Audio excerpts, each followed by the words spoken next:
What is up, guys? It is Quinn here, and in this video, I'm going to be running through my top 36 Week 16 wide receivers. As always, if you guys have any fantasy questions, if you drop them down below, I'll make sure to get back to every single person. If you guys want to see my running back rankings, those are already up on my channel, and then I'm going to be going through the quarterback, tight ends, defenses, and kickers. Those videos will be out tomorrow. If you guys enjoy, hit that like button, subscribe to the channel, and let's just jump right into the rankings. And we have the typical kind of top four, top five. Put these guys in any order. I'm not going to, make a huge deal out of it. Number one, Justin Jefferson going up against the Giants. Number two, I have Tyreek Hill. At three, I have Stephon Diggs. Four, Devontae Adams. And then five, Jamar Chase. At six, Amon-Ra, typically finds his way somewhere 6, 7, 8, somewhere in that range. He's coming in here at number 6, going up against the Panthers. Now, it gets a little interesting here at number 7 because we have A.J. Brown, but he's likely going to be without his starting quarterback, Jalen Hurts. Now, I don't think this totally kills A.J. Brown's value. I mean, just looking at Brown as a player, the dude's a stud. We all know this. But you also have probably, one of, if not the best, backup in the NFL. I think Gardner Minshew is going to be able to step in and support all these guys. So I'm really just not worried about A.J. Brown, even though it's on paper not really a great matchup here against the Cowboys. Now at 8, I have DK Metcalf.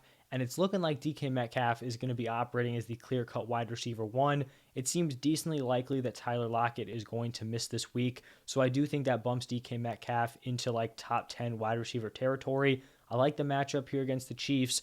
The Seahawks are going to have to match points. They're probably going to throw the ball a decent amount. So I do like Metcalf in this game. And then honestly, after Metcalf, I think you could put a lot of these guys, in a different order. At 9, I ended up going with Chris Godwin.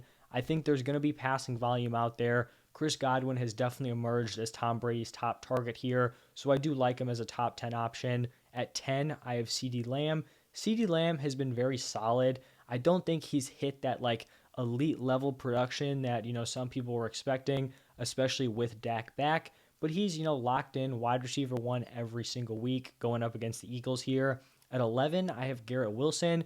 And once again this week, this is going to be if Mike White is playing. So obviously the fall off from Mike White to Zach Wilson is pretty significant in terms of the fantasy weapons. So if this is Mike White here at quarterback in a matchup that I like against the Jaguars, then I think Garrett Wilson is a wide receiver 1. Now, if we're looking at Zach Wilson, we're probably dropping Garrett Wilson somewhere in the low 20s, 21, 22, 23, somewhere in there. And then to wrap up the top 12, I have Keenan Allen here going up against the Colts. I like the volume Keenan Allen sees on a week-to-week basis. Just a very safe play in your lineup who does have a little bit of a ceiling. Now moving into the wide receiver 2s, it was great to see Jalen Waddle have a bounce-back performance, in a game that shouldn't have really fit, the wide receivers. Very cold game in Buffalo, started snowing late in the game. Tough matchup against the Bills. Jalen Waddle was still able to come through. Now after Waddle, I have DeAndre Hopkins. This is, not a great matchup here. We actually just saw Carlton Davis have a decent amount of success going up against Jamar Chase. Obviously, the quarterback situation here for the Cardinals is less than ideal, but I still think we just have to buy into the talent of DeAndre Hopkins, and I really just can't drop him any lower than a high-end wide receiver 2. After him, I have T. Higgins. If you want to argue T. Higgins higher than this, I'm not going to push back. I think you could probably argue him up as high as maybe even wide receiver 9. So he's someone who I do love as a start in lineups. He just, kind of falls behind some of these other very close calls, but someone who I still think is very, very reliable. Played a full set of snaps coming back from that injury and gave you a decent fantasy day. Now at 16, I have Mike Williams. We did see that Chargers offense kind of struggle in a matchup that I thought was going to be great for Keenan. Mike Williams, Josh Palmer, Justin Herbert. It didn't end up being that awesome. I still think you go back to the well on Mike Williams as a solid wide receiver 2 option. At 17, I have Juju Smith-Schuster. Basically, when Juju is healthy and playing his wide receiver 1 role on the Chiefs, he gives you monster numbers. We had that stretch of 3-4 games prior to the concussion, and then 2-3 games removed from that concussion. Once he's getting back to his snaps, he just continues to produce at a very, very high level. Also, tough matchup here against the Seahawks, but I mean, this is the Chiefs offense. They can put up points against anyone, so I do like him here. At 18, I have Christian Kirk going up against the Jets.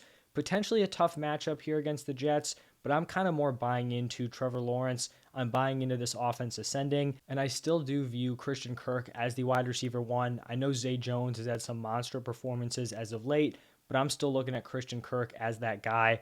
After Kirk, I have Christian Watson, who's definitely coming off of, kind of a come down to earth game. He had that crazy stretch of monster performances. We can't be expecting that every single week. Also, he's getting followed around by Jalen Ramsey. It was a tough matchup. He didn't totally flop in your lineup. It's definitely not what you were expecting, but it's not like he was goose egged or anything. Also, he's not going to have the highest weekly floor. You look at the way this dude scores points, he is a big play machine. So it's possible he just doesn't break that like 40-yard touchdown every single week. It's not going to happen consistently, but I still think you fire him up as a mid-tier wide receiver too, and I'd still feel confident in it. I know we saw Romeo Doubs come back. We had Lazard involved. I still think Christian Watson is the clear-cut wide receiver one of this offense, and I'm not going to panic after one down game. And then at wide receiver 20 here, I have Terry McLaurin. Just been a very solid option with Taylor Heineke at quarterback. 21, I have Devonta Smith. Basically just echoing the points I talked about with A.J. Brown. Obviously, you lose your starting quarterback. It typically really sucks for these wide receivers, especially like the second wide receiver in an offense. But I think Gardner Minshew more than capable of supporting these guys this week. I also just love the way that the Eagles distribute the opportunities in this passing game. If you look at that box score against the Bears, it was like A.J. Brown, 100 something yards, Devonta Smith, 100 something yards, and then I don't even know if their third highest receiver had double digit receiving yards. Like they just funneled the opportunities to these top targets. I mean, it's the best thing to see for fantasy. So hopefully that continues moving forward. Now at wide receiver 22, I have Michael Pittman. I keep firing Pittman up as a back end wide receiver too. He consistently sees a very solid volume. Decent matchup here against the Chargers. 23, I have Brandon Ayuk. Will likely still be operating as the wide receiver one of this offense.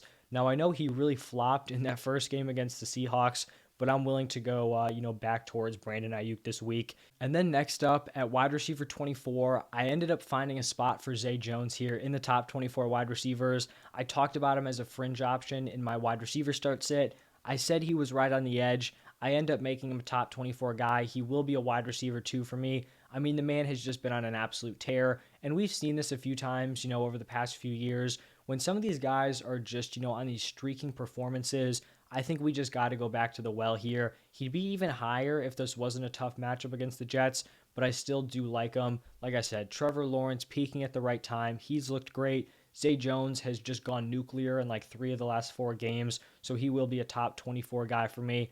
At 25, I have Mike Evans. It looked like he was going to have this really strong backup performance, and then he just totally disappeared in the second half. I mean, basically along with the entire Buccaneers offense.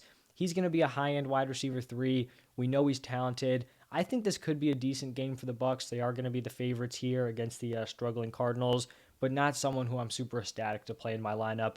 At 26, I have Jerry Jeudy.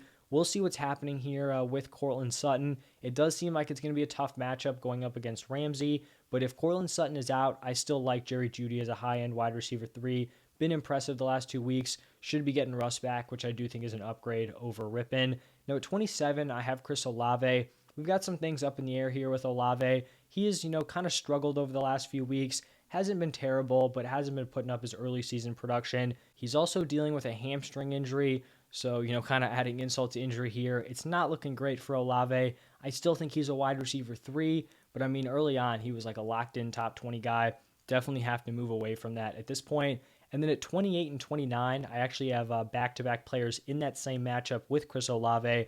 Amari Cooper at 28, Donovan Peoples-Jones at 29. And I would say probably one of my biggest in-season misses was really kind of hyping up Amari Cooper and Donovan Peoples-Jones. I thought both of these guys could be exploding in the fantasy playoffs.